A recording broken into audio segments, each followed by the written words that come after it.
So we're going to go into the final part of the day. We're going to talk about the challenges and opportunities in scaling up solutions to bridge the gender labor gap. To start us off, we have Professor Susan Athey, Economics of Technology professor here at Stanford. Susan is also the first woman to ever win the John Bates Clark Medal for her groundbreaking work in economics. She'll be sharing her work on scalable programs that help women transition into the tech workforce. Welcome, Susan. So thank you so much for having me here. And I have to say, I think I've never felt like so much support and positive vibes in one room. So kudos to the organizers for bringing together so many amazing people trying to change the world. And it's always good when times are rough in the world to be around other people who are really thinking of their life's mission to make the world better. So today I want to talk about work I've been doing about helping workers transition. And those of you who know me from my academic life, I haven't been primarily focused on sort of labor economics issues, but one of the ways I came here is that I have been very focused on technology. And so for like the last 15 years, I've had to, once a month or so, speak publicly about what's the impact of, first it's digitization and machine learning, and now it's AI on the workforce. And one of the things that I started realizing is that we could talk about it, but maybe we should do something about it. And technology isn't just a disruptive force, it's also part of the solution. So I have a lab at Stanford where we've been trying to partner with social sector organizations or organizations that for-profit organizations, but where we're working with them on social impact projects.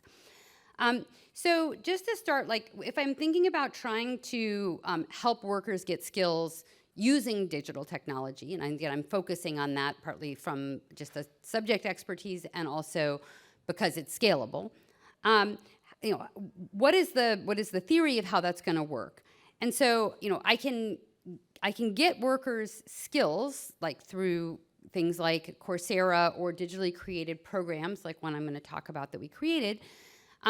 But before I go out and try to get a funder to fund it or spend a lot of resources on it, I need to have some idea that if I get people non-standard credentials, that there's some prospect that that's actually going to help them. And there's like a bit of a chicken and egg problem because people, if they don't know what a credential means, they won't evaluate it. But who wants to get a credential if nobody knows what it means? So I wanted to spend time thinking about that like final part of the process between like communicating your skills and getting jobs, as laying the groundwork for if you establish that, which we did get positive results.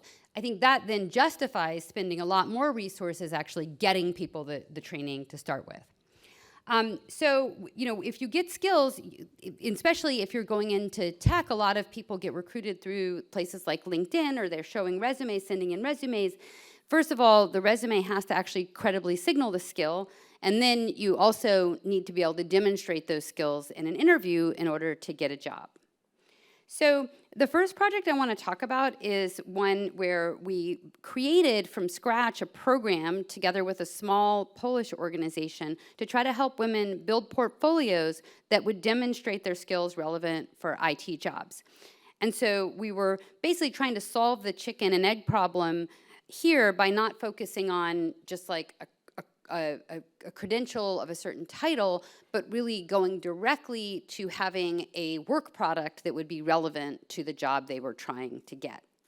And this would, in principle, they are acquiring skills through the program, but most of it is about demonstrating skills rather than just the acquisition. So we started working with this, and I had worked with an amazing collaborator, Emil Palakot, who's from Poland, and he had a lot of the connections there. And so he found this organization that just had like 4 or 5 people when we started working with them. And they had created a mentoring program that helped mentor women who had advanced degrees, so we're not working with people here without degrees. They had aptitude, but they didn't have any skills in the IT industry. And so the question we asked was, can we create something that's more scalable than their mentoring program? And those of you in the room who I think a lot of people here do a lot of mentoring, you know that in some sense your bandwidth is somewhat limited. So how can we help more people? And so they were running this mentoring program what they were taking was people with skills but no tech job and matching them to mentors who were mid-career women in tech. And the way the program worked was there were one-to-one meetings for 3 months. They would do different cohorts. You would have to apply. Then they would have like a lookbook of mentees, maybe 1,000 or so, and the mentors, maybe 200, would pick mentees from the lookbook. And so they could do a couple hundred people a year that way. We created from scratch a new program and implemented it in collaboration with them.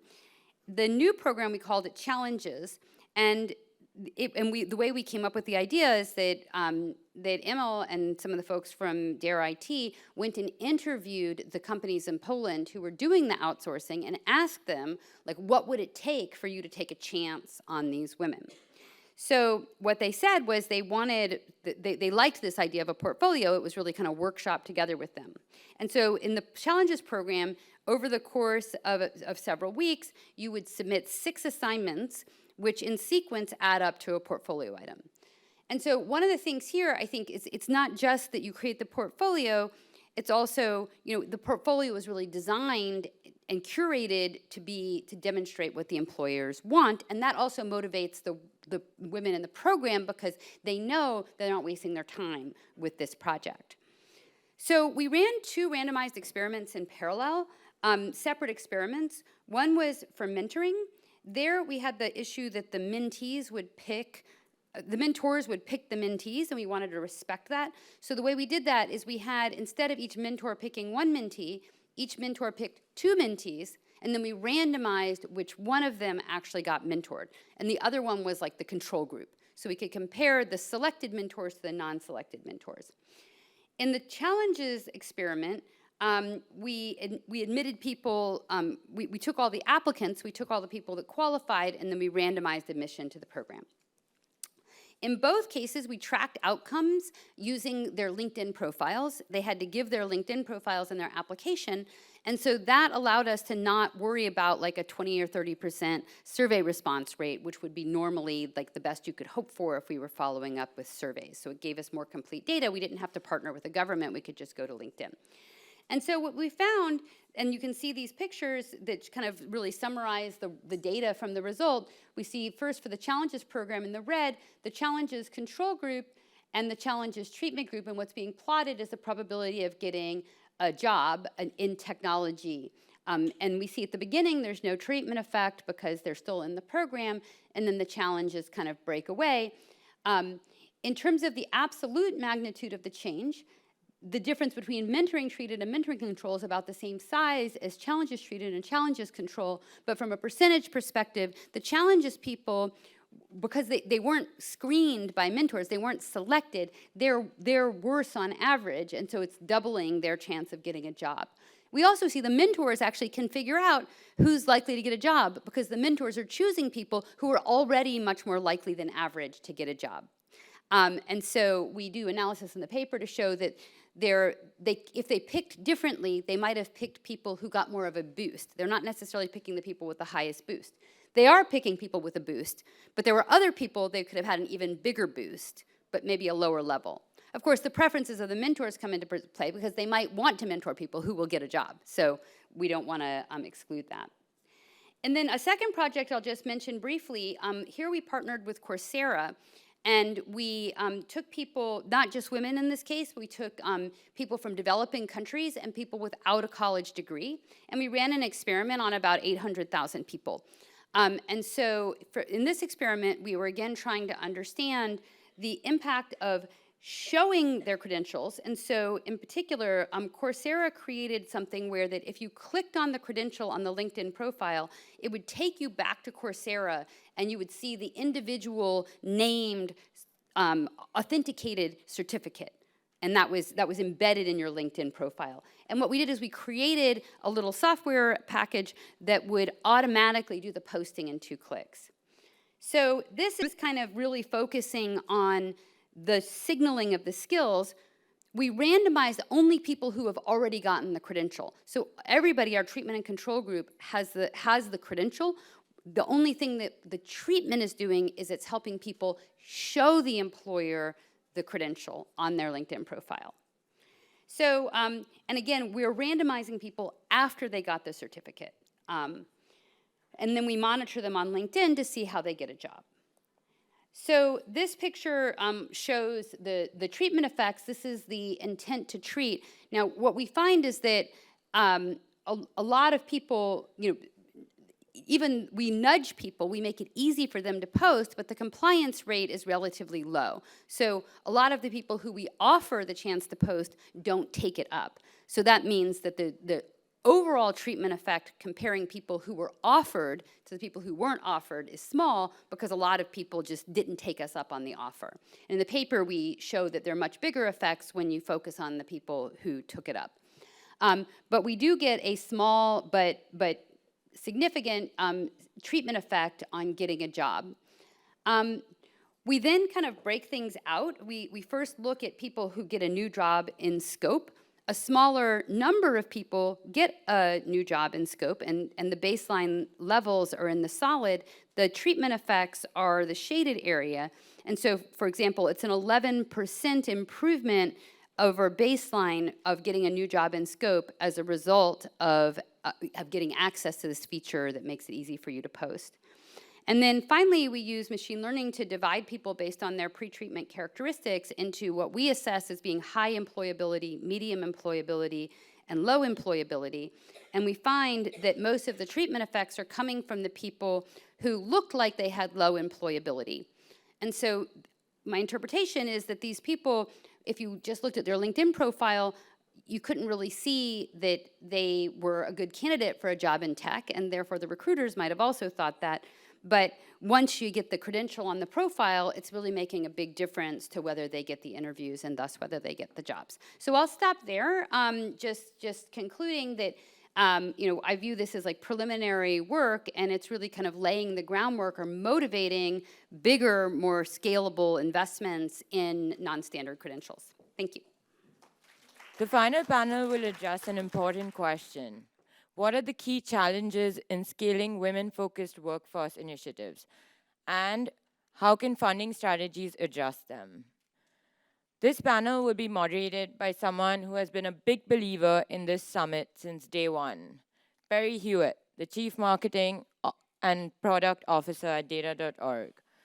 The panelists will be Tamina Madon, co-founder of the Agency Fund, Ritu Narayan, founder and CEO at Zoom, Radhika Shah, co-president of Stanford Angels and Entrepreneurs and founding co-chair of the United Nations Joint SDG Fund Breakthrough Alliance, and Miriam Rivera, CEO, co-founder, and managing director at Ulu Ventures. Fun fact, a lot of the panelists here are friends and have known each other for a long time. So it's my huge privilege and pleasure to be here today. These are leading thinkers and doers who are actively improving women's workforce participation. And most importantly, and I think we've heard this as a theme today, improving their agency in work and life. I work with Data.org. We're an organization that focuses on data and AI for social impact and leverages the power of cross-sector partnerships to bring broader participation in what we see as a rapidly accelerating tech revolution. I may be old enough to remember the dot-com one, and the speed is definitely over time increasing. Like many of you, we work with different funding models, and we work with different kinds of funders to gauge impact measurement. I'm going to be very inappropriate. It's the end of the day, and channel Justice Potter Stewart, who in 1964 on a very different topic said, impact measurement is hard to define in words, but we all know it when we see it. I'd say my biggest disappointment in moving to the social sector is seeing the time and energy that people spend, whether that's funders or corporations or even SIOs themselves, seeking to define that one true metric. Like, what's that one number that proves what we're doing is good, instead of investing in scaling solutions that work measurably and making quick calls on ones that don't. I'm with Andy Grove here. There are a lot of strategy work still being done in PowerPoint that's taking years off the people's lives who are building it instead of saving the lives of others. But today we're not going to focus on disappointment, but on possibility. Ms. Irani said to us that misery should not have conferences, and I wholeheartedly agree. The women on stage with me make the implausible and the improbable very possible by bringing visionary ideas to implementation on tough social challenges, including women's workforce participation. I'm going to ask each of them 2 questions and ask they give really specific examples of what works, even when it doesn't fit neatly into the rubric we all show our funders. We're winding down at the end of the day, so I'm going to ask the timekeeper to keep me honest. That's you, Sakshi, I think. And then we'll wrap up with a few observations and a lightning fill in the blank. So let's get started. I'm going to pick on you first, Tamina, because you're closest. You funded diverse initiatives worldwide. Can you share examples of programs that have boosted women's workforce participation in the spirit of what tangibly have you seen that works, and what the heck made them sustainable? Good question. Well, I'll start with what we've seen work. And what I wanted to do is talk around the life trajectory of a woman and her family. I think what we haven't talked enough about today is the importance of childcare and providing access to state-funded and state-regulated childcare. We have funded Rocket Learning, which is a partner that is building India's Anganwadi system. It is the world's largest daycare provider with, I think, 1.4 million women working in daycare centers across the country. And what we've seen there is that when you upskill Anganwadi workers and also provide parents with digital tools that give them insights on how to care for their children, you see improved foundational literacy and numeracy in kids who are now going from preschool to kindergarten. But you also free up women to work, right? Women need care if they're going to contribute to the labor force. So that's one stage, is that I think we need to invest in childcare when children are small. And obviously there's evidence from business schools that women who run their own entrepreneurships, their own enterprises, are far less effective if they have a kid on the hip. And that's not surprising, but they can't communicate with their suppliers as reliably. They can't attend to their customers as well. And I'm referring to evidence out of Uganda and also India, observing women entrepreneurs and the struggles they face when they don't have childcare. So that's one piece. I think once you're in school as a young woman, there are a number of things we can invest in to make the transition to a livelihood a little bit smoother. One Susan Athey just talked about is mentorship.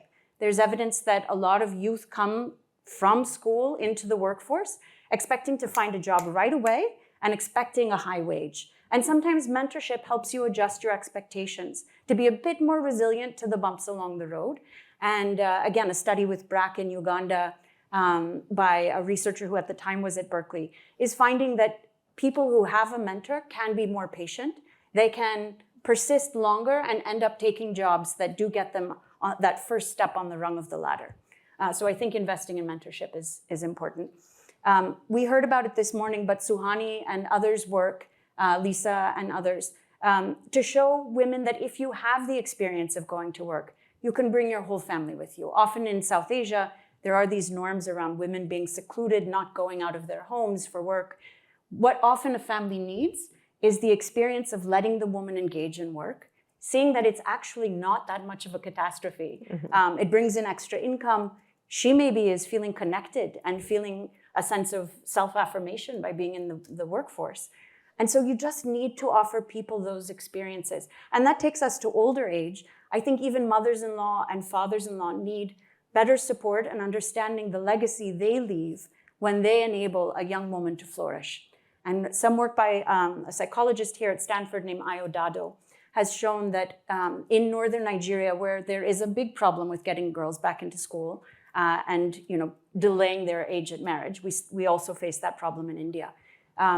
Just appealing to the elders' sense of legacy, that they are the roots of a tree, but someday that tree is the granddaughter they have, whose mother made it to school, whose mother is educated, who's going to help her own daughter persist through school and find a job.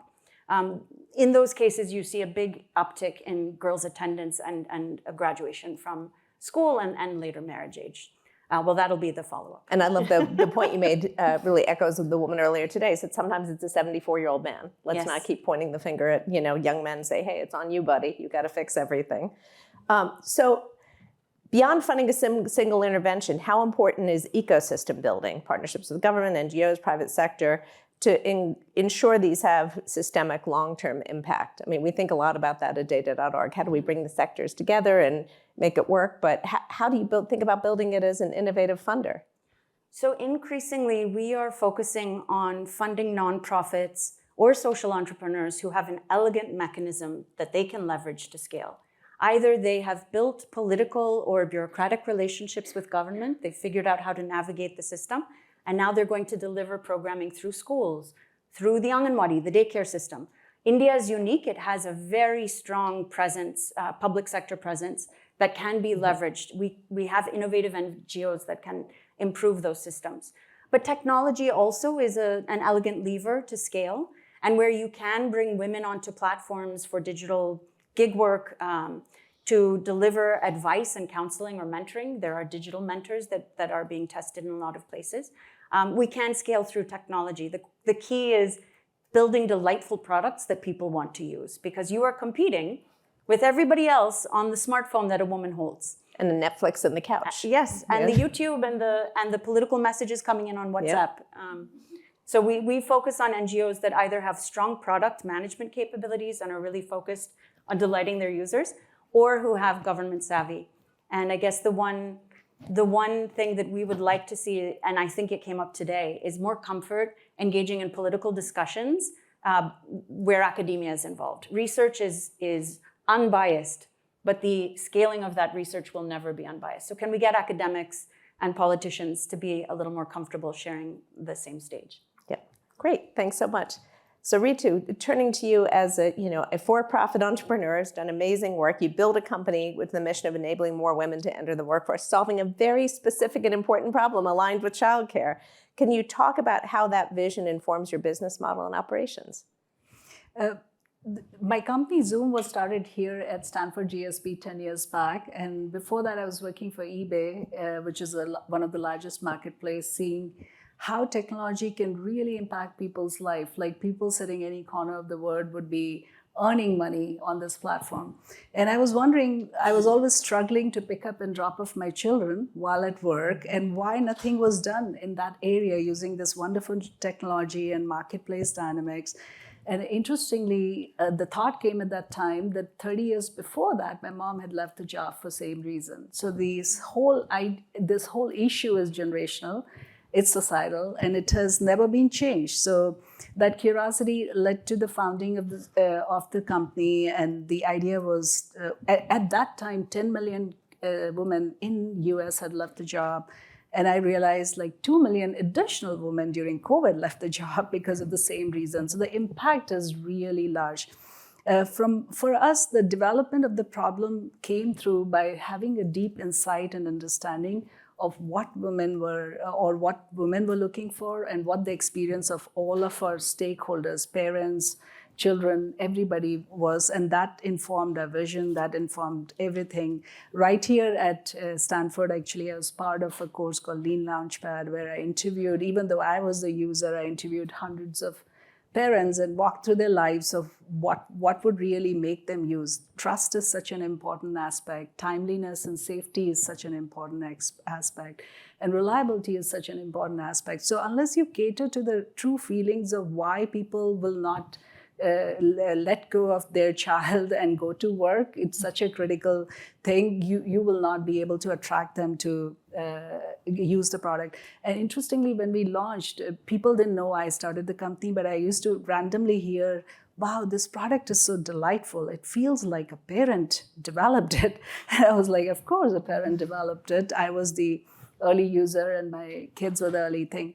Today, I mean, we have come a long way from where we are solving this problem for millions of parents around the country. We are in 18 states, serving 4,000 schools. And that early stage insight has never gone away of how to provide the trust, safety, and reliability on every single ride. Like we have done over 50 million miles at this point over the last 10 years in terms of taking kids from one place to another. But that basic insight of how to solve the problem, every single thing in our product that we think about on day-to-day, how our decisions are informed, come back to the same roots of how to change the experience of the student, how to change the experience of the parent. And I'll just tell you a normal thing, like on one hand, our lives are so modernized, like you can track your pizza, you can track your packages on your thing. But when you see here, like in US, even in US, in the public school transportation systems, when parents put their kids to the school bus, they have no idea where the kids are. And solving just that problem brought so much reliability, and our customers are from all status of economic status, like they are people who are frontline workers, and they rely on the public education system. There are people who may be able to afford to drive their kids to the school. But no matter where you come from, when you have the reliability that your child will be picked up, they are able to go to the work. And that's what we have. And today the company is a very large logistics company and has evolved. Well, it's a level of security for both parents, right? That's we talk right. about things that, benefit all parents as well as just women, and definitely does both. So what kind of data do you use? I'll argue with Tamina later whether all academic research is unbiased, but okay. But when you look at data, whether it's your internal data or external research from academia or others, well, what do you look at that really shows that your model is expanding employment opportunities? How do you measure that?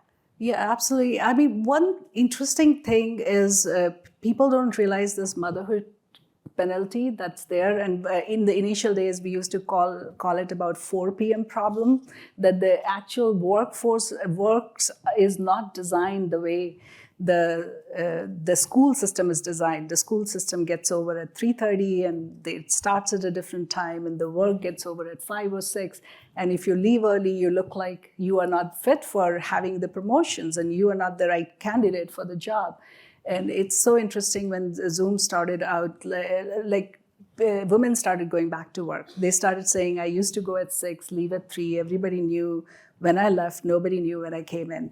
And that's what we basically started changing the narrative around it and making it happen. It is said that from the research, Oxfam research shows that even 1% decline in participation of women and leaving the job has an impact of around $150 to $200 billion on the economy. And think about it, that just in the COVID, we had trillions of dollars of loss because of that happening. And our goal, that's what it roots us to.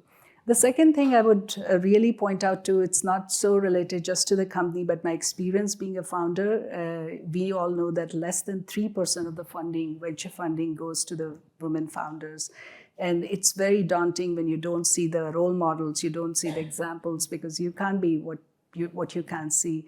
And in this, I would really want to point out Miriam here and Radhika, both were early investors in the company. And they, them being on the other side and me not seeing the, not representation, what a difference they made, because today the company is one of the few unicorns in the country. And my idea was I would connect back to what Susan said about mentorship and doing something back or investing or being able to relate to the ideas. So that is something I really like today. That metric is moving forward, but in the a theme that keeps coming up in these conversations, in the hallway conversation, are the communities of women that support one another. I do a Pathways to Impact series on data.org, and that's a question I always ask her, what community bolsters your work? And it's so interesting to hear how often it's, Black and brown women in tech, or, mothers in my community I live in. It's not always tech related when it makes them succeed. So Radhika, turning to you, you wear a lot of hats. You have a lot of interesting roles with Stanford Angels and Entrepreneurs and the UN Joint SDG Fund. What innovative and intersectional gender inclusive approaches in financing are most effective in both shifting systems and scaling in the digital economy? Yeah, I also want to continue the theme of focusing on peer networks, communities, and mentoring. You triggered this, Susan. All of us have been thinking about that. Started a cascade. And as I'm thinking of myself in the early days of my career in the world of tech, it was very lonely. The only professional networking was when people went to the bar at night, and mainly only the men went, and there was nowhere to go. And so I have been involved, along with my mentor, Miriam here, in creating some professional peer and mentor networks here, communities where people around with common affiliations, common interests, and common purpose come together. And I think those are very underrated, so I want to talk about that as well. These are micro ecosystems here in Silicon Valley, but I think they're representative of what could exist in all parts of the world. One such group is Rajiv Circle, of which one of our mentors, Professor Rajiv Motwani, Stanford professor, passed away. just to kind of deal with this loss and to continue a spirit of helping without any expectations, we started a group called Rajiv Circle. It grew like wildfire, about 500 members eventually from the world of tech. And what was amazing was we didn't have that much structured mentoring. Even the unstructured model works very well. We had a time, like there was office hours at a cafe in University Avenue. Anyone who had a problem from the group could come, and someone who wanted to be there and help would come. And it was one-to-many or many-to-many mentoring, problem solving, and it was amazing. And at that moment, the trust was so high in that community. And what is unique about this group is because of the nature of it and the founders, I think it's very important representation at the top and at every level. Because there were many senior women, co-founders were women, it was very gender inclusive. And that I think is critical. And the other such group is Stanford Angels and Entrepreneurs, founded by Miriam, which I'm part of, the leadership. And we have Trip here somewhere. Trip, just raise your hand if you're around, who's a newest member. As you can see, many women in the leadership. The group is another professional peer group. And it is about 3,000 plus Stanford alumni have come together to advance entrepreneurship tech innovation. It is also inclusive of both men and women. But what is unique is we don't hang out in bars. Our gatherings are often in Miriam's beautiful backyard. They are on campus, so they're very designed where everyone feels comfortable and feel like they belong, right? That sense of belonging is very important. And people meet in an organic way. They meet role models, they meet mentors, they meet peers, they meet co-founders, business partners, and amazing things come out of that. And for me personally, it has been huge being part of these communities, helping build, but also benefiting from them. And then that reminds me of Ritu's story. Ritu came by one day to my backyard. I knew her brother, and she was talking about this company, very early days, and I introduced her to Miriam. And then Stanford Angels, a few members invested, Miriam's company invested, and now she's we're so proud of Ritu, one of the most successful companies out of Stanford Angels. But that power of community is really underestimated, as well as on the financing. At Stanford Angels, we do also have a way where we also have structured and unstructured ways of helping the community. On the structured side, entrepreneurs like Ritu, when she came first, they pitched to angel members. And then again, organically connections happen in that pitch process, and whichever want to invest in the entrepreneur. So it's access to finances, but I think the underrated part is access to the mentors, the partners. And I have seen this work amazingly. I want to touch on zooming out to the world, the global south. One of my hats is founding co-chair of the Breakthrough Alliance of the Joint SDG Fund, which catalyzes funding in least developed countries for transformative change at a country level. 2 or more UN agencies, along with other partners, apply for the seed funding. And when they apply, one of the criteria is a marker. So if they're applying, say, for a clean energy transition for the country, the multiple markers have to satisfy, but always, no matter what the theme, one of the markers is a gender marker, and there is a score there. And they have to do well on that and get more than a certain score. And I'll give you examples on the clean energy transition. They have to show that both males and females will be equal beneficiaries from this transition. They have to make a very concrete case on that in the application. They have to show that there are actions there which will lead to, when new jobs are created from this transition, in equal participation in these jobs and decision-making around these jobs for women, and that in other ways is advancing gender equality. And this is a minimal criteria they have to show that they will clear before they get funding, whether it be for clean energy, whether it be for public health. And I do think bringing in this kind of gender-centric focus in systems change really, really helps. It's not just the funding, and it's not just that these 3 things happen. It's creating that awareness in all the partners coming together in the ecosystem that this is important, and it's not just about women, but it's about the gender inclusion, that men and women are thought of as equals and get equal opportunities. It makes me think of that earlier comment of it's easier to change institutions than people, creating those kinds of metrics and baking them in. I want to go to one real specific example, which is RYSS or REIS, how you've scaled in one state and you're expanding your model elsewhere. Can you tell us more about the program? Afraid we're a little short of time. And then what factors you believe really made it work in the state and then be able to scale, which is what this panel is all about. RYSS is an initiative of the Andhra Pradesh government in India. And it is one of the largest agroecology programs around community managed natural farming. It's innovative in that it's creating an ecosystem where climate resilient, sustainable agricultural system is being put in place. And it's, as I understand, over 4,000 villages and 10 million plus men and women are involved in this. And no pesticides, no herbicides, no fertilizers are used. Biostimulants are used as catalysts and diverse crops, a lot of nature-based solutions, but also new innovations and huge environmental benefits. And what is powerful here is that this leads to many of these farmers are women, leads to huge agency and improved livelihood for the women.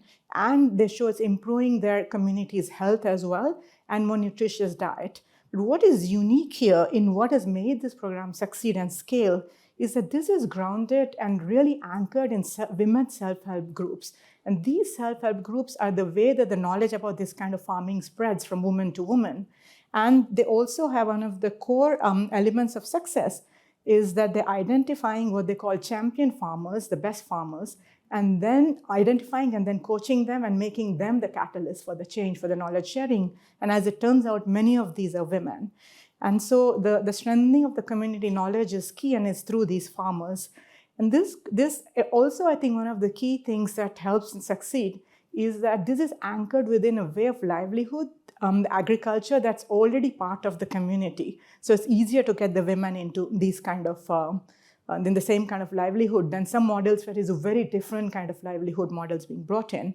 So I think core to the success here is this 3 types of catalysts. And that is one of the things I think for entrepreneurs looking at scalable solutions is there's a people catalyst, there's a process catalyst, and then there is a technology catalyst. And they have very well identified these 3 catalysts and then found kind of pathways to activate these catalysts. And that's something I think really helps scale such innovations.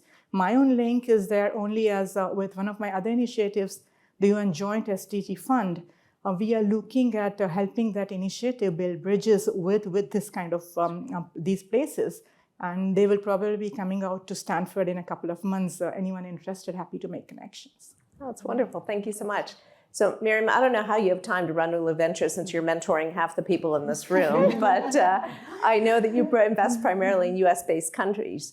From your work in the US, what do you think could apply or scale to the global south or other regions of the world? Well, I do think that we have looked at a lot of areas that are probably some of the same things. I have worked in the not-for-profit sector, then I work in tech and have worked in venture capital. And access to capital in the US is also a big issue. Only 1.4% of all the dollars in the US that are managed by funds of various kind are managed by women or people of color.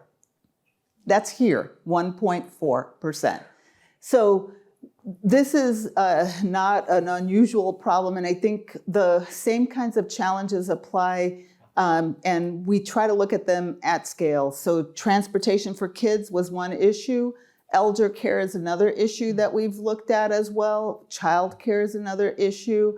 Obviously, companies like food delivery have really changed, I think, some of the things that women are typically responsible for, like purchasing groceries, food preparation, other kinds of things like that have been venture-backed. And, you know, in Asia, actually, food delivery was already a thing much bigger than here in the US for a lot longer. But I think those kinds of solutions can be scaled. We haven't succeeded in every case, right? Childcare is a very labor-intensive thing. We've tried to do it through a model where we could do larger apartment-based urban childcare in buildings that could provide housing for the caregiver, because that's one of the reasons why it's so expensive. People can't afford to live in the places where they could work near kids. But even that proved to be a non-tenable financial model. It would need subsidization in order to make it work.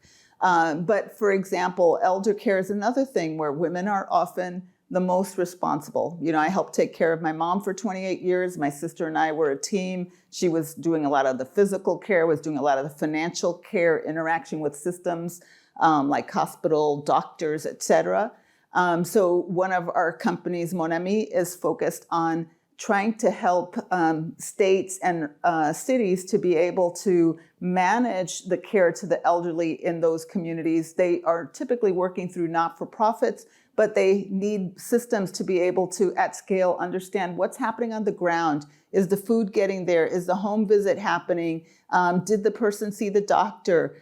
Those kinds of things need to be kind of coordinated, and they're helping to make sure that those elders are taken care of, because people can't do good work when they're worried. You know, I kind of laugh at what you said about taking your child to work. The first 4 months when I had a child as a startup founder back in the 90s, I took her to work. I was actually asked to leave my own startup. I think in part, well, I was told it was, people thought, well, if it was my grandchild, I'd like the mother to stay home, right? So that was even in the late 90s here in Silicon Valley.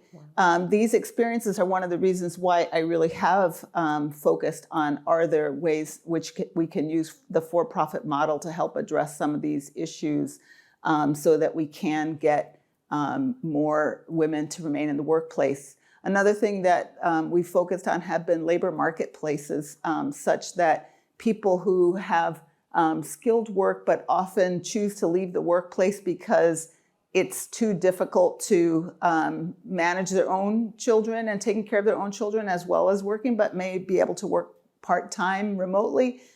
For example, speech-language pathology is an area where a lot of pathologists were leaving schools. There were shortages of those people in schools.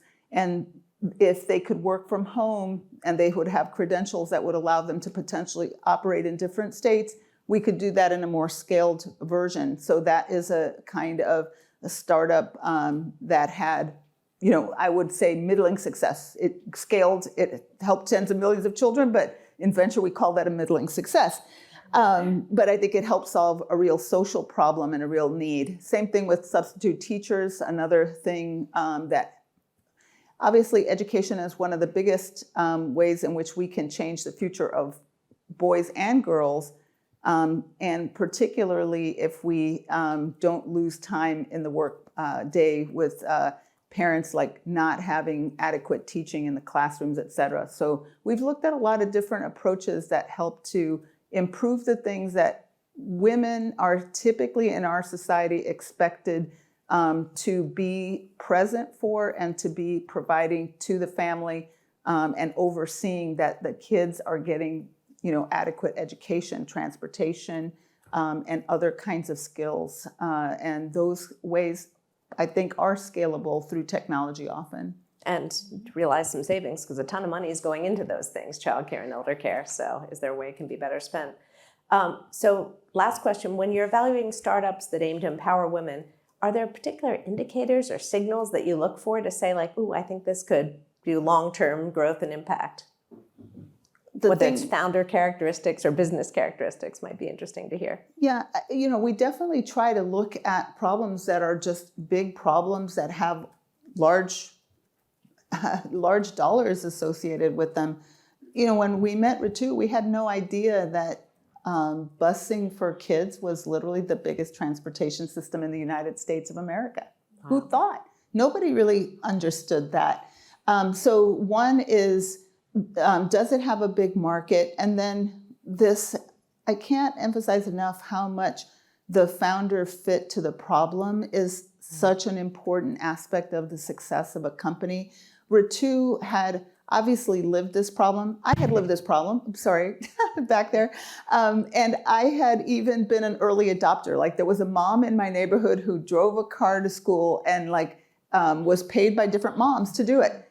Didn't think of it as a personal business opportunity to pursue, but when Ritu was thinking about doing it at scale, I was like, yes, I know, like there are so many kids in my neighborhood that would have wanted to be able to, or their families would want them to be able to do this, but there was only like one mom that offered the service, right? So it was one of those things where the founder had, you had done like hundreds of interviews with parents. You really understood what was going on in the market. The other thing that we were really surprised by was the capital efficiency with which the company was addressing the problem. There was a similar company in business at that time called Shuttle with 2 Ds and dogs, and it was shuttling kids, and it was using Uber and Lyft drivers to transport kids. And it had a lot of the same insights that people really wanted to get their kids to school, but not the empathy that I think Ritu developed by talking with parents, by having a lived experience of the problem of, I really need to make sure my kid gets to school. Like some of these kids were being left behind because there was a higher rate over here. And anybody, like I have unfortunately, like I think there were a couple times when I was late to pick up my kid at daycare.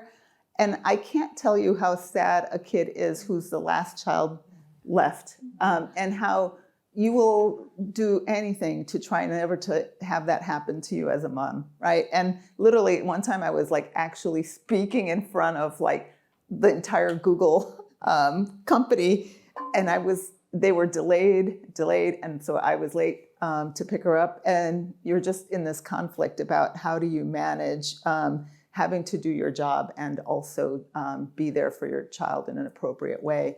But that founder fit, the empathy with the problem, the real deep compassion to the parents, I think was just something that was really helpful. And another insight for us in the US, we often have kids that are living in multiple homes. They may have 2 parents that are not actually living together. They may have a relationship with a grandparent, another caregiver that is providing housing for that child. So this ability to actually know where your kid is when they leave somebody else's home is such a real reassurance. So I think those were some of the things, the founder fit to the problem, the capital efficiency. Shuttle had raised something like $10 to $12 million to generate 60,000 rides. Ritu and her brothers, who she started the company with, had generated 20,000 rides with like $250,000. So really smart use of capital as well was something that just was very appealing. Thanks. I love the way you May I went. ask Miriam a question? Yeah, sure. A minute. Miriam, because we were earlier talking, Perry, about what is there technology innovations that can help with the women's workforce deployment. And I wonder, Miriam, if you were touching on your Ulu decision analytics model, because I was thinking that can really help tackle human bias that often investors, it can kind of unwittingly, women often get left out. And having seen it, I think it's amazing having participated. Yeah. So one of the ways we use a methodology called decision analysis that was developed here at Stanford University by Professor Ron Howard in the School of Engineering. And it's an approach where we try to develop a picture of the market opportunity of a company. This can be used for projects as well, for not-for-profit projects, right? Where you're trying to understand, like, as long as you can either quantify the value of people served or jobs held or some other way that you know what your unit of maximization is, you can look at what the market opportunity is. In our case, we have to look at things like dilution, exit multiples, et cetera, to try to figure out what an opportunity looks like at the end. And that's one way that we are able to understand whether something is scalable, whether it would meet the kind of hurdle rate that we have for investment, and also to prioritize projects, right? So like if I have a potential opportunity that's looking like it would be a 20x compared to a 10x, I know that I should spend my time first on the 20x. And I think all of us in for-profit or not-for-profit have to make the best use of time, which is really the scarcest resource anyone has. So it's like data-informed triage. Yes. It's great. So I'm just going to do a quick wrap up of what I heard today. There are many tremendous insights. So for me, the 3 big things were, can you identify the pressing problem, whether that's childcare or transport? Don't fall in love with the technology. What's the real underlying problem? And look for founder fit with that problem. Can you leverage existing systems, like whether that's self-help groups or strengths of the community like agriculture, so you're working sort of with the tide versus against the tide? And throughout all the panelists see that mentoring matters, whether that's senior colleagues who are devoting their time and attention to you, or you're forming peer learning groups to share learnings amongst each other. Those are the 3 big things I heard, but I'd love to know what the audience heard. We have time for, I think, 2 questions if we go quickly. Please, go ahead. I have a question to founders and investors, I guess. Are we creating a shrinking group of women for women? Do you think that men are not capable of solving the transportation problem? And do you think women are not capable of solving deep tech problem? I guess what I'm wondering is, in today's discussions all day, we're talking about how we need to step up and mentor our friends. And I think that's fantastic. But I think we need to go out to a broader community because we just have the available people out there. I'm wondering whether we unwittingly, even today, bias women for solving softer problems. We do a great job as women. We understand so many more dimensions. But I think there's a lot of smart women out there who need to stand up and solve the manufacturing problems, and men who can really stand up and say, I supported. And I'm just going to use a terrible example here, but when Naveen Chadha from Mayfield stands up and says, I want to do this for women, he's setting an example. Right? A lot of more men need to come out there and do that. And I'm wondering whether as investors, we should stand up and say, I want to see more on the table, right? Just want to know what you guys think of that. I want to add to that. It's very interesting you asked this because I used to work at Oracle. I'm actually a computer engineer undergrad. I was 6 women out of a class of 300 and worked in very technical fields at Oracle, Yahoo, and then eBay, when this whole view into the new world of platform that could really help people across the world came to me. And when I was moving into this idea, the doubt in my mind was, am I moving away from technical to something very soft, like exactly what you said? And when I go for investment, all the men out there would laugh at me and say, this is a nanny problem. Why are you solving it? And surprising thing was that along the way, everybody faced the same problem. Even though we said women, but parents. Essentially, people are able to associate to the problem because they are parent and they say their wives or their sisters or their mothers face the same issue. The contribution, the reason I've mentioned Miriam in particular was in early days, it's very hard because the representation is not there. It's very hard to trust anybody and give the money, big money immediately. When Miriam put $250,000 and she went to Sequoia Capital and where she worked at Google and told her coworker, hey, this is the company you have to see. What a difference it made. All of my rest of the investors were male investors, top companies, but it made. So I just wanted to close the circle on that. Like, women should absolutely do bigger problems and things, but nobody will solve these problems if we don't have belief that 50% of the population is women and you can solve your problems and they're big. And that'll let them get into deep tech. I think we get one more comment that we're So getting I the just stop want sign. to say that this is a big technical problem. Yeah. Right. You know, like think about like This is all the deep tech. logistical issues that are involved in collecting that many Right. kids and getting them to school on time in traffic. And then in addition, she's also solving an energy problem, right? So like, and using solar power to help create backup battery systems and grid, what is it called now? Grid resiliency. Grid resiliency, right? So like she's solving multiple problems, and 40% of our teams have a woman on the team. They're solving a huge number of problems. I'm focused today on some of the questions that I think are more scalable for issues that impact women in the workplace, because that was an investment thesis that for me was significant because I saw how many women drop out of the workforce over a career, right? Like I've been a working woman and mother my whole life. I started working at 13. I'm at 61 now. And it's just so rare to actually be able to have women colleagues. And if we don't address those real issues, we really lose that talent and that intelligence in our workforce, our society, government, everywhere, you know, and to me, that is a real loss to everyone. And I 100% agree with you that men need to be part of the solution.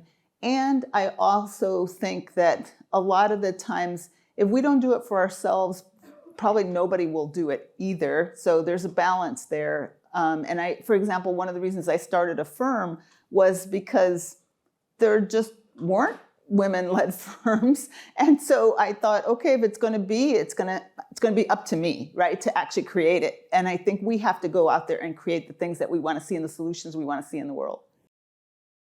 We're almost getting to the end of the day and have 3 very exciting talks ahead of us as we approach our closing. So hang in there, everyone. You guys have been awesome. As Perry said, it's been such a positive environment because of all of you. So next, we have Julia Roberts, President and CEO of BRAC USA. No, not the actress Julia Roberts. But she'll be sharing how BRAC has successfully scaled solutions developed in South Asia and how those approaches are now shaping the future of work on a global scale. Thank you all for sticking around. So BRAC, I do wonder how many people know about BRAC. Okay, that's good. It's the world's largest NGO that I think most people don't know.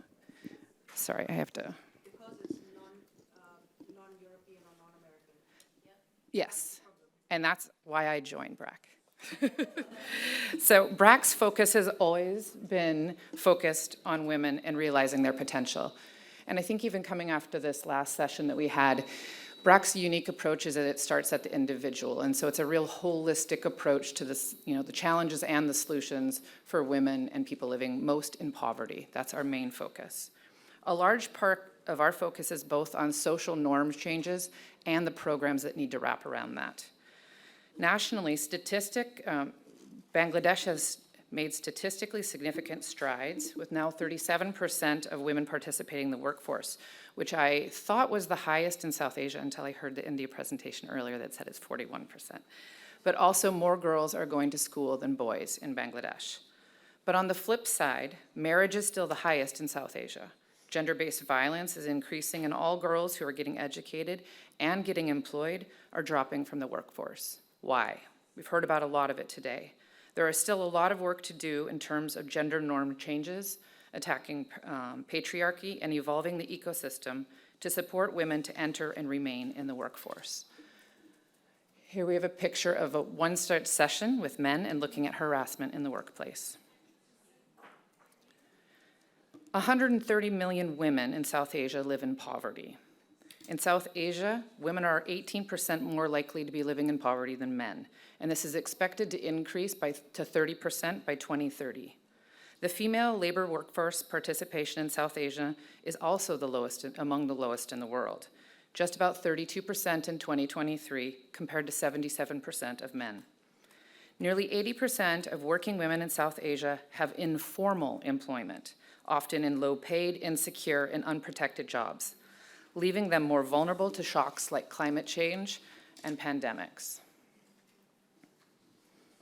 Given the scale and the number of those living in poverty, economic advancement will still require a continued focus on improving informal work for women.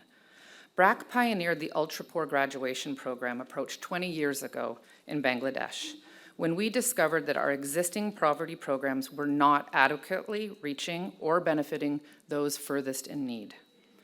They needed something more intensive and comprehensive to overcome the social and economic challenges they faced. BRAC designed the graduation approach, leveraging 30 years of experience. Graduation is a multifaceted, time-bound package of interventions that together equip people in extreme poverty with the resources and the training they need to advance. This program empowers women with assets, business skills, financial literacy training, coaching, enabling them to also invest in health, education, and nutrition, thereby improving their household's trajectory out of extreme poverty. We've reached 9 million women in Bangladesh, and we add an additional 100,000 each year. We are also committed to bringing graduation to even greater scale by reaching 20 million by 2026 in partnership with governments across other countries, both in Africa and in Asia. In South Asia and Southeast Asia, we partner in 6 states in India, Indonesia, and the Philippines. And this works alongside governments to be able to scale the programs through their existing national social assistance programs, but with a graduation approach. Also focusing on the informal work is microfinance. This continues to support economic development for women. BRAC's microfinance operations have significantly expanded across South Asia. As of 2020, BRAC serves over 7 million clients in South Asia. Notably, and substantially the majority, 87.5% of these clients are women, reflecting BRAC's commitment to empowering women through financial inclusion. Findings on BRAC Bangladesh Microfinance Impact Survey showed that 83% of clients said the quality of life improved. 77% of clients earned more, 57% saved more, and 38% of clients were able to contribute to more meaningful decisions in their household. Learn, earn, return, responsible labor mobility partnerships. The developing world faces a massive challenge, a growing number of workers with not enough jobs. Projected growth of working age population in low-income countries will leave 560 million unlikely people living without wage jobs in their home country. High-income countries, on the other hand, face the opposite problem, a growing number of jobs and not enough workers. By 2050, businesses in high-income countries will collectively need 400 million new workers. 75% of employers in South Asia report an unmet demand for digitally enabled workers. A green recovery in Southeast Asia could also create over 30 million jobs by 2030 in renewable energy, sustainable cities, and agriculture. Hence, a real need and opportunity exists for responsible recruitment practices and shared value partnerships between countries and job seekers. BRAC has therefore integrated our education, skills, and migration teams into one unified unit, acknowledging the strong interconnection between these. BRAC provides needs-based skill development training for youth, at least 60% of whom are female, on the use of agricultural tools, machineries, technology, as well as training in non-agricultural sectors, including green jobs. We utilize existing proven solutions that address the skills mismatch between job seekers and employers, such as our skills training and apprenticeship model, which is supported by multiple studies, including randomized control trials. Findings from these studies of the model show that they significantly decrease early marriage in girls, to be exact, 62%. They increase income and employment by 6 times, significantly increase labor market participation, both current and long-lasting, and had 95% job placement among participants. The program facilitates a transition from low productivity informal sector jobs to higher paying formal employment. This shift contributes to increased productivity and income stability among its participants. And not a new topic, the care economy, a new horizon. In Bangladesh, BRAC's home-based daycare initiative is an iteration of a flagship early childhood development Play Labs model, which has proven to improve children's development outcomes, that offers a safe, high-quality, and affordable childcare solution to labor-based low-income communities. The model is being piloted in urban and semi-urban areas around Dhaka, in which there is high concentration of working women. It supports working mothers, particularly those in the manufacturing industry, by expanding access to reliable childcare, while also providing childcare entrepreneurs with the skills and resources they need to develop these businesses.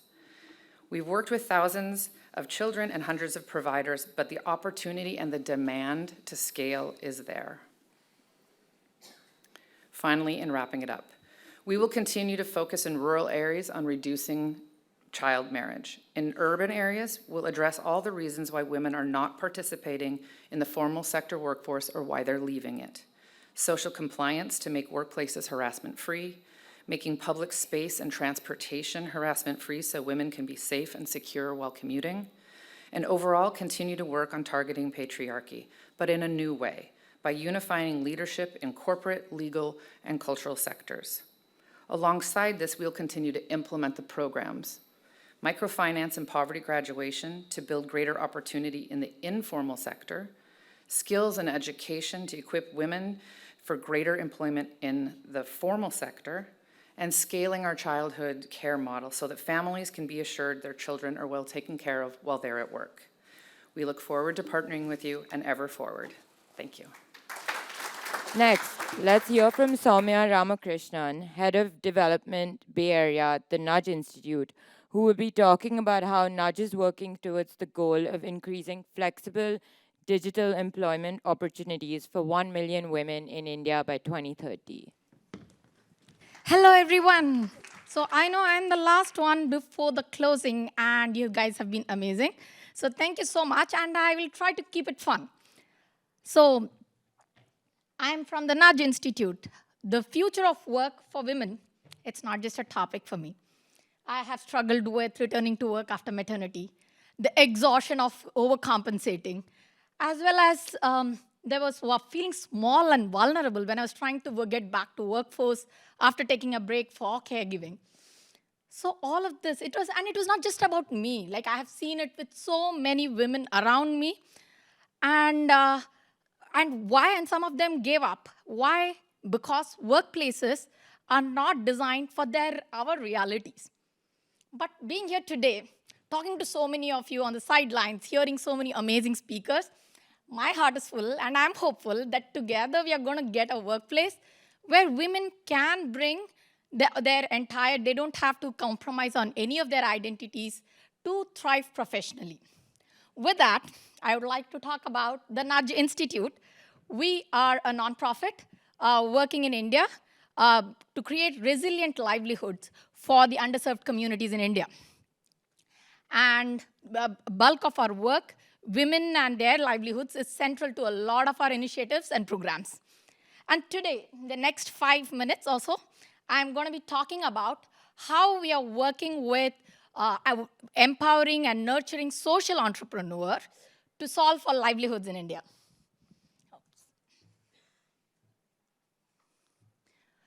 Okay, before that. Okay. So we started Nudge. It's a 10-year-old organization. And when we started Nudge, we struggled so much to get the initial capital as well as mentoring, market linkages. And we just felt it was wrong. Like the for-profit startups at that point in time had all of these very easily available to them. So social entrepreneurs, as is, we are struggling with very hard problems to solve when we don't have these basics right. So we decided we have to make the change in the space. And 7 years ago, we started India's first incubator accelerator exclusively for nonprofits. 130 nonprofits have graduated from our programs. And we've worked very closely with each one of them. So that gave us an opportunity to observe the gaps in the system, capital and talent coming to social sector to work on social problems. So that's when we thought we should do something more. We should have another model in which we can kind of attract more capital and talent towards these programs. So I know this is the last session, right? So I wanted to be, and you guys have been amazing. So I wanted to tell you a story. Who knows the connection between Napoleon and canned food? Anyone? Fantastic, nobody knows. So this is going to be a brand new, oh, you know. Okay, so rest of you, it's going to be a story. So Napoleon, about 230 years ago, wanted to find a solution to preserve food for his troops when they went on this long military campaign. He tried many different things and nothing came up. And finally, he announced 12,000 francs. I just Googled for what is the conversion. It says 14,000 USD, but I don't know if that's a true one. So 12,000 francs of an award for anyone who solves this problem.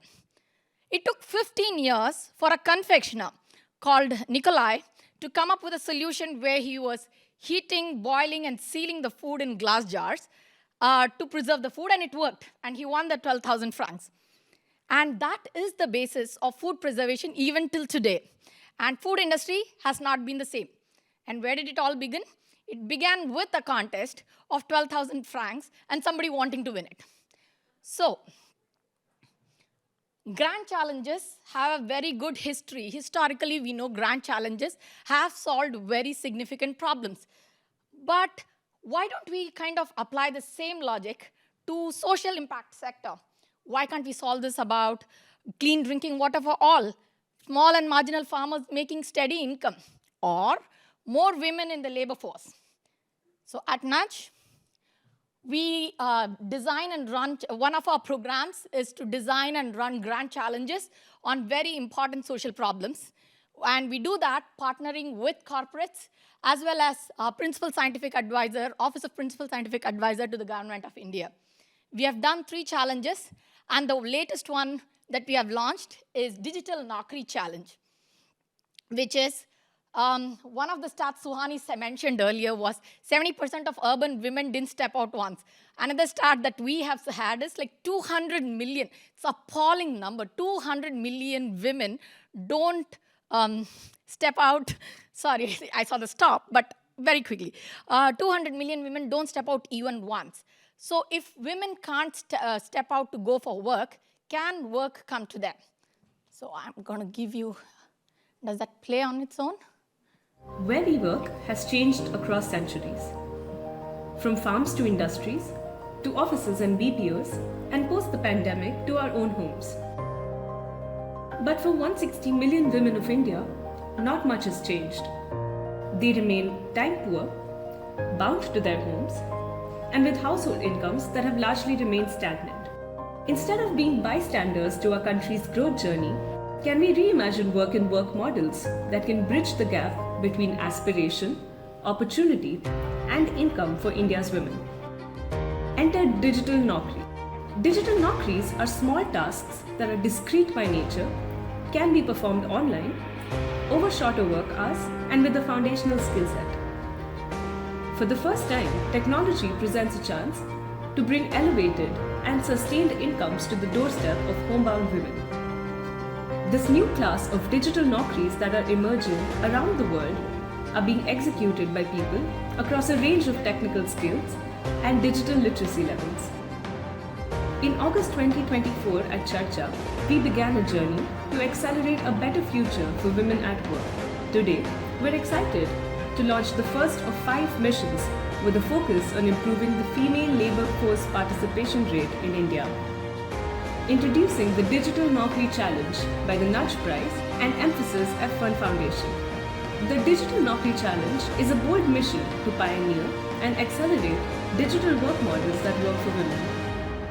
With the largest prize purse yet of Rs 6.5 crores, the journey will also give organizations access to a thriving ecosystem of investors, mentors, and implementation partners. We're looking for solutions that lets homebound women choose their hours of work, access employment from wherever they are, and achieve economic freedom. Not just stop there, but envision scale and sustainability. Are you working at the intersection of digital employment, gender parity, and the future of work? Here's an opportunity for you to build work models that work for women and shape the next million digital jobs for them. Apply now to the Digital Naukri Challenge. So just to wrap it up, so we had launched the challenge last December, and we had 200 amazing applications, and of which we have shortlisted 11 challenges, and Suhani and Maina Mahila Foundation is one of our shortlisted challengers who are going to be spending the next 18 months working on the digital Naukri challenge and come up with work models that work for these women to bring 160 million women into the labor workforce. So with that exciting thought, I'm going to wrap my talk. And thank you so much for being an amazing audience, and thank you for this opportunity. Now, we've left the best for the end. Our closing session will be delivered by the expert herself, Radha Basu, founder and CEO of iMerit, who will speak about AI and the future of work and why hiring women is not just good for impact, but good for businesses too. Radha has built companies across continents, and her insights are the perfect closing note for the day. Welcome, Radha. I think you're all ready to go have a glass of wine and maybe talk about AI and what it's doing to us. Yeah, I don't have any slides. I said I wouldn't do slides. I'm going to just talk.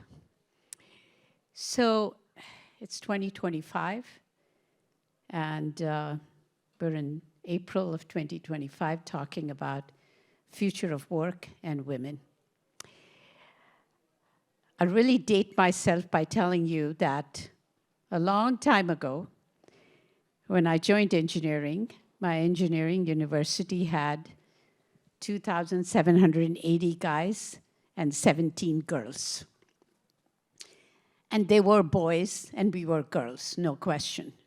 I bring that up because one of the things we discussed is the future of work and what will we women be doing. So that's a long time ago. I actually did 50 years, celebrated 50 years of being in engineering with my class a couple of years ago. I think that over the years, I've really become very committed, passionate, and almost angrily passionate about getting to the point where there is not a need to have a future of work for women summit to be able to create the future of work for women.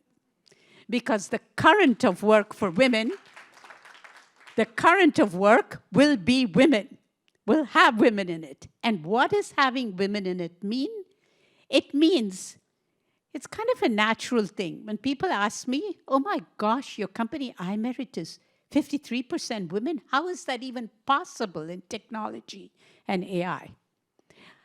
I take a deep breath, because I could say some things I do not, in an interview that I do not want to repeat. And I say, have you recently seen kind of the world? It's kind of 50-50. So to have 50-50 in AI and in women in technology, which is the thing that I'm familiar with. And I have to say that my bias, my lens, everything is technology and more recently AI. But that is the world that we want. That is the world we have to evolve to. And I actually think that it's a world we are evolving to. I'll say a little bit about the organization, about iMerit and stuff, but I wanted to share one more thing because we're talking about AI.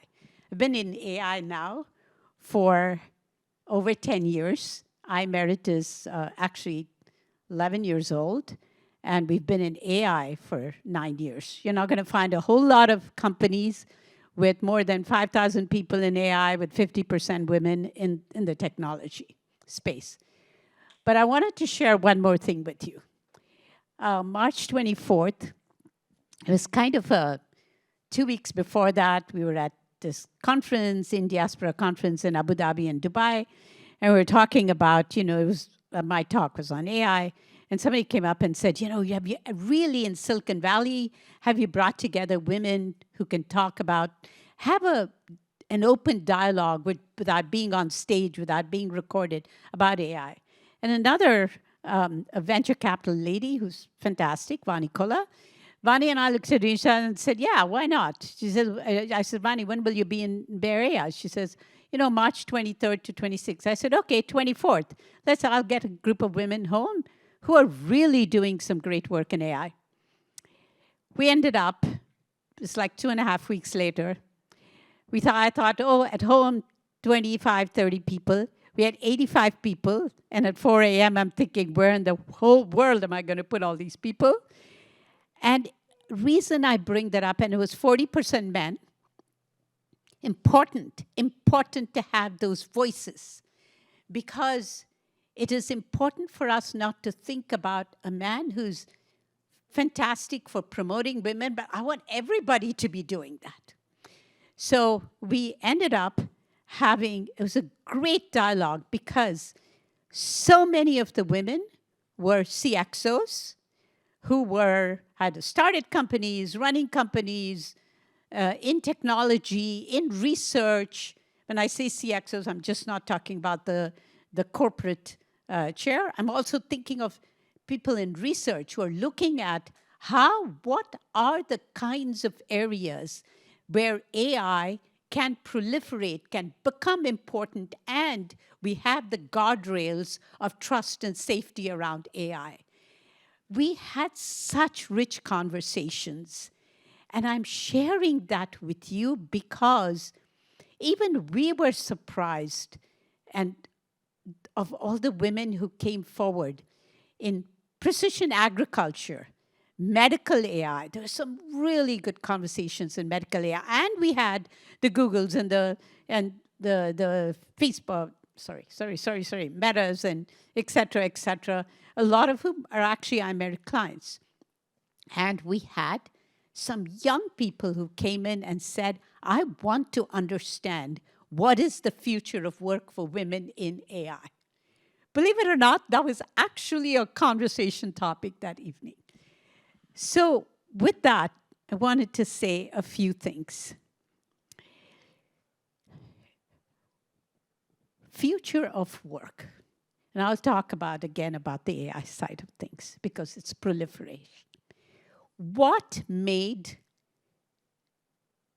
mobile devices so important? And I call them mobile devices and not cell phones because they're like an appendage now. It's because it proliferated a large set of populations. A lot of women today use mobile devices for part of their livelihood, for part of how they exist. If you take India, that is how Aadhaar is done, or that is how payments are done, or that is how somebody knows about, when they plant a crop, etc.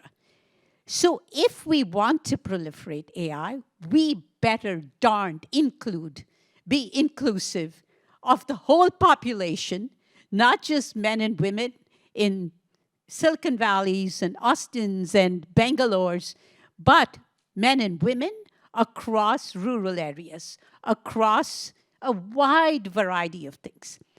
Now, what does that mean? When you take AI into precision agriculture, we are an AI technology company. So the applications I'll talk about will go all the way from autonomous vehicles, mobility, which is a big part of the work we do, in-cabin monitoring, or AVs and LiDARs and 3D point clouds. Don't get me talking on this because I could talk for the next 2 hours. To medical AI and the importance of being able to do breast cancer models that are inclusive of women. I mean, you're building the models that could be 5 million women in India, in Africa, in all parts of the world. Because if you build models, you train models for breast cancer detection, cancer cell categorization, a lot of the work that we do, and you do it on a subset of women that are, and this is not even male and female, subset of women that are in a particular geography, let's say in the United States, you have basically not even at 20% of being able to work with those models with the accuracy and the quality you need. The same is true when you start to look at areas like precision agriculture. And you can say, oh, that sounds too techy. No, it doesn't, because I'll tell you the applications of that. It's one of the areas I really like that we're working, and we work with some of the largest. We work with the Deeres and the Bosches, people like that, who are putting AI at the sensor. And when you're going through a crop, through a field, and there is, let's say as an example, a crop disease in a small area, it can spread to the whole field, destroy the field, and you have to replant.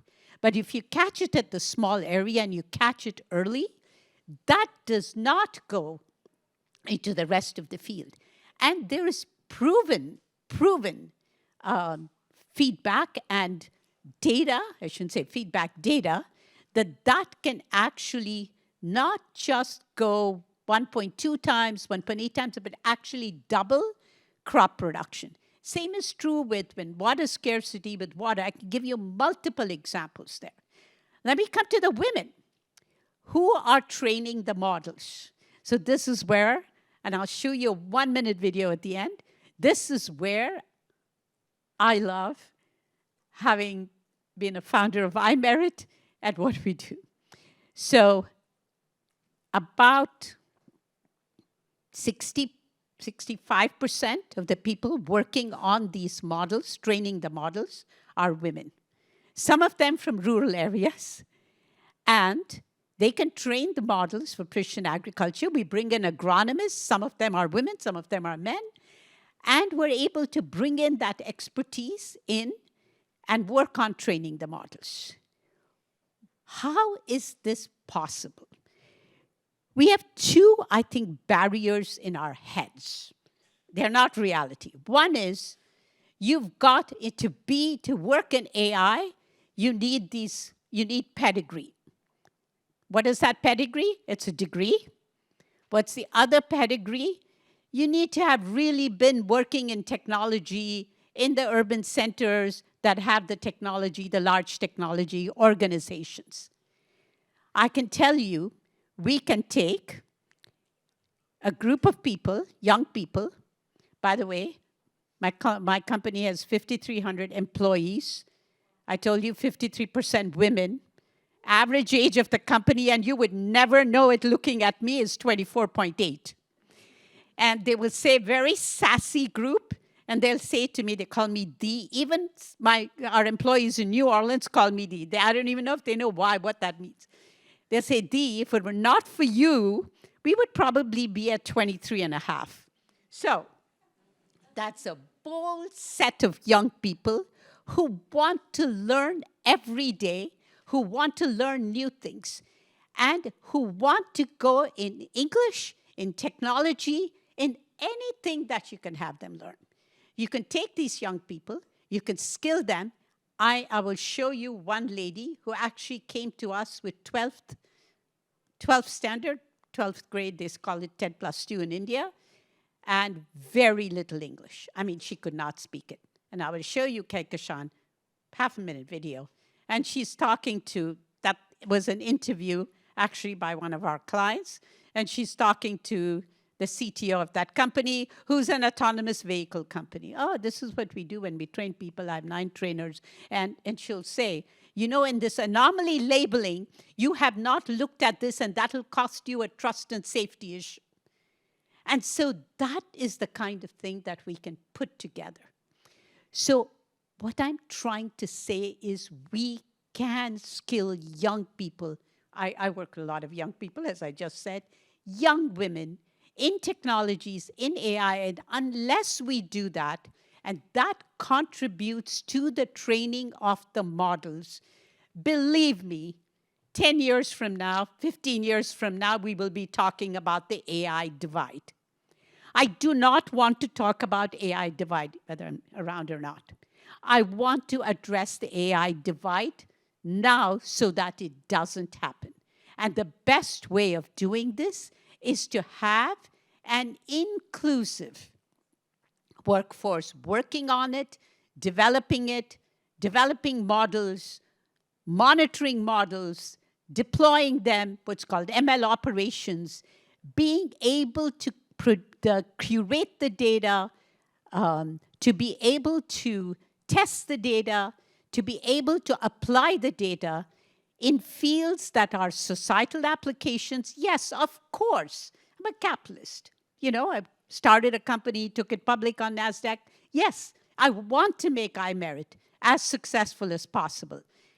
But when business and success in business drives inclusion, not the other way around, success in business drives inclusion, then you are creating jobs in an inclusive way, and you're creating jobs that contribute to a global workforce that has 50% women.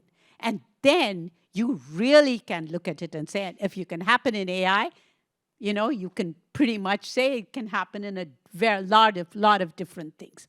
I'll give you one more quick example that not only talks about women in AI, in coming from impoverished backgrounds, etc. By the way, during COVID, 37% of our workforce was the single wage earner for their family, and 62% of our workforce were the primary by far wage earner in their family, because They were part of doing work that had, what work really continued then? Part of doing work in global AI applications, part of a global workforce. That is really important. Recognized, certified global workforce. We have one of the, I think it's now 8 certified specialist centers in computer vision, globally certified, Computer Vision Center of Excellence. And that particular one, not the rest of it, but that particular one happens to be 90%, 92% women. 92% women, that particular one. We have lots of centers where it's 50-50. So I know I have to close. More recently, we've been doing a lot of work in what's called corpus creation for large language models. What does that mean? You have the LLMs. Now you have to create the corpus that's focused on mathematics or legal or some of the sciences, etc. It's called corpus creation. For corpus creation, unlike the belief of most people that AI technology will automatically create it, no way, because it's just going to pick up whatever is out there, scrape it from the internet, and it's going to train it to whatever is available out there. We have to create this corpus. So we're working on a large project on this, and one of the requirements, to give you an example, was for PhDs in mathematics, who could also be able to create the corpus and do creative writing and be able to create this corpus. Not creative writing, but writing to create the corpus for the large language models to be trained. So they are providing the intelligence. This is where experts in the loop of AI is so important. They're providing the intelligence. We're like, oh my gosh, we need 200 or 300 PhDs in mathematics, and they have to be in 14 languages. How the heck are we going to find this? And so a couple of very brilliant ladies said, you know, a lot of universities and several people, I'm sure there are a lot of women who have PhDs in mathematics who, for whatever reason, have stepped out of the workforce and not working full-time, etc., who would be glad to do this. And this is a well-paying job. I mean, somebody had talked about some of the future of work being in this kind of thing. So we went out. It wasn't just women. We went to universities. We went to Jesuit universities. We got into Spain and into Italy and different countries. We actually ended up doing it in 18 languages. We're still doing it. It's a huge project, and it's not just math. It's in other areas as well. And what was amazing is these two ladies who came up with the idea were right on. About 30% of the people we got were actually women from who were not working full-time or not working at all. And they were PhDs in mathematics, and they were so good that some of them we just hired full-time. So I would stop at this point. There's so much I can share. I'll share a half-minute video right at the end, because you may not believe me that these 3 women you'll see are actually 10th or 12th standard, and they are, you'll see the first one doing what she's doing, but they're working. One is working in autonomous vehicles, one in precision ag, and the third one she'll say herself. Can you please play that? Anudeep is the non-profit. I'm taking care of many AI projects or computer vision projects. So basically the LiDAR, Gen AI and simulation project. And I have 9 trainers under me who are reporting to me, and they are also expert in these domains. I'm basically working with the agriculture AI domain. Currently, you know, the smart agriculture equipment are available in the market. We are working with this kind of data. We are preparing data for the machine, or autonomous tractor, smart sprayer, this kind of machine. My father was a daily beggar, and life for us was very difficult. I had to get married very early, like many other girls in this community. Today, I can proudly tell my child that her mother is a software engineer at Bank of America in the morning and a computer coding teacher for the slum kids in the evening. I want every girl, despite their background, to move ahead their life, because if I can, they also can.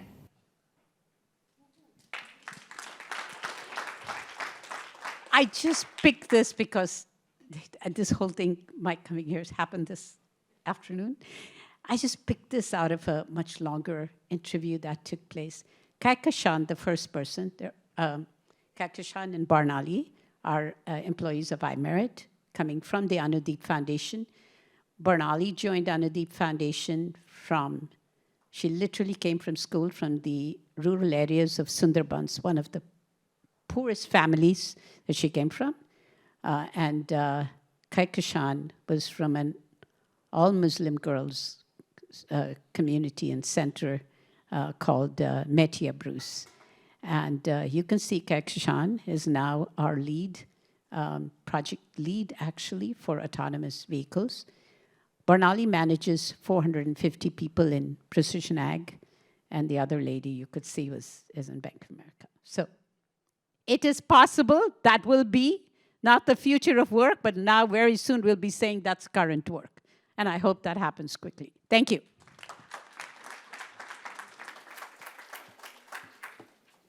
Sorry, I took longer. No, it was beautiful. Thank you so much. Thank you so much, Radha. I mean, we've always looked up to iMerit as one of the biggest solutions in this space that's actually bridged this gap between where the employers are and where the out of workforce women really are. I just want to take this opportunity to thank everybody for being here.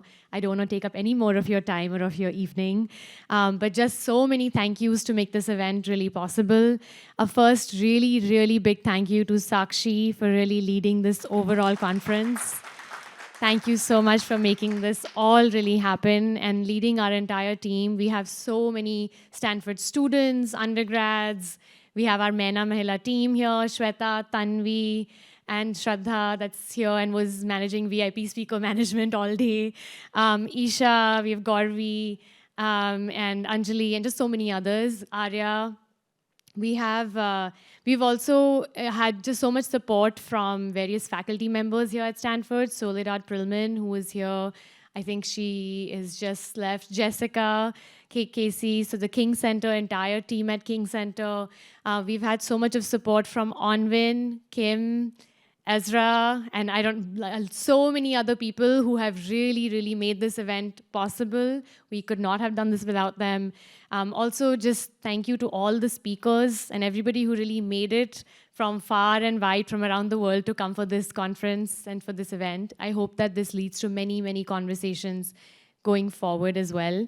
I also want to thank Alessandra and Nick, Catherine, you're here. She wrote the report as well, along with many insights that Tanvi and I pulled together with private sector companies in India. Thank you so much for that.